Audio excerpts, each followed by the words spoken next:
Isa sa pinakamahirap na bagay na gagawin bilang isang ina ay ang lumayo at tumungo sa ibang lugar upang maghanap ng trabaho para sa pangangailangan ng anak at ng buong pamilya.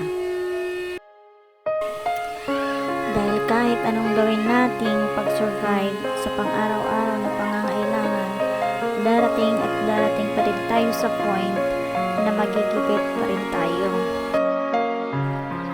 Lalo na at habang lumalaki ang anak natin, mas lumalaki din ang gastos.